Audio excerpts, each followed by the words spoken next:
Time's short. This is a story, not a poem. I've read it here before. That's okay.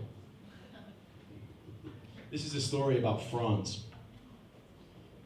In another life that runs underneath this one, me and a group of friends prepared for our school disco with a spiraling litre bottle of lemonade that we emptied out onto the concrete in front of us. We refilled it with a mix of every top-shelf spirit from our parents' cabinet. And then, sitting in the only spot in the local park that wasn't exposed to the cameras and the prying eyes, we tried to drink it, until each of us threw up, watching each other, the thin, acrid vomit stinking of petrol on the ground. See, I mention this because this is where my story starts. As I stood, my palm pressed against the tree, wiping acid spittle from my mouth, I realized that this would be the start of a journey. Up, down, sideways, clubs, parties, gigs, under bridges. Mine has been an eventful, if not an uncommon journey, like so many others, bored with the straight and narrow of consciousness, bored with a world set up like a line of dominoes, bored with the grey stillness of streets that had once become lava and castles underneath my childhood feet. I'd started to chase dragons. I'm 36 years old now. They warned me it would happen. I didn't believe them. But the planets moved around me and gravity didn't pause for 1 second. I'm rambling again. Let's get to the story, to France. Skip ahead 10 years, sunny day, the end of a long week, and I call up Jay. You see, a few years back, my friend Jay, I call him a friend, more of a dealer, he'd been raided at dawn by no less than 6 armoured police and spent several years in a maximum security prison in High Wycombe. Jay knew that you couldn't bring much into prison with you. They've got pretty smart to that these days. But he was a smart man in some ways and knew that certain texts, especially holy texts, were permitted by the prison authorities. As such, Jay had soaked his King James Bible in enough liquid LSD to dose the whole of Glastonbury for the foreseeable future. And as the humdrum prison routine became too much for him to bear, he began to nibble his way through, starting with Genesis in the beginning, all the way through the divine word, the boring bits, the numbers, Corinthians, Leviticus, tattoo your skin, all the way into the good parts of the New Testament, when suddenly in a mental breakdown, he threw first himself and then his cellmate into a hard cell wall. His was the voice I first heard say the word France. I called him up, and he was listening for me. Shrooms, LSD, got amnesia, saliva, indicator, uppers, downers, burdens, failure, mushrooms, France. France? I said. The word had come out of nowhere, and I wondered if I'd really heard it. Yes, mate, he replied sternly. France, new stuff, one of those research things. It makes you feel like you're in France. There was a pause, and I coughed. France? I repeated. It makes you feel, said Jay, like you're in France. You know, France. Eiffel Tower. Je joue au football at the weekend. Royale with cheese. France. France, I repeated.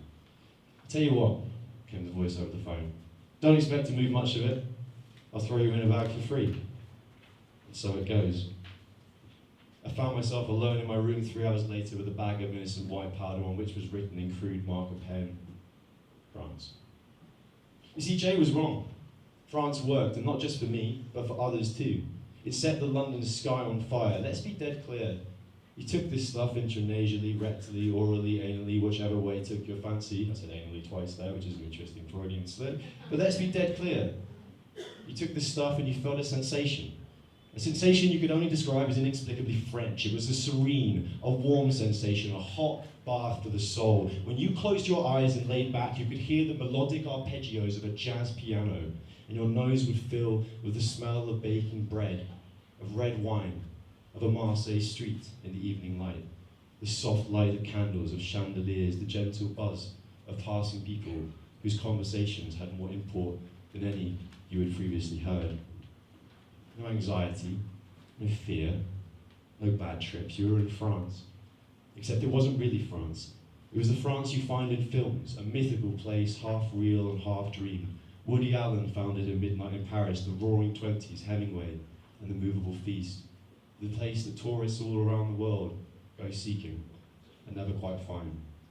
It was a memory of a place you've never been to, like when an unprompted smell grabs you off your ankles and scrambles you into a moment you thought you'd long forgotten.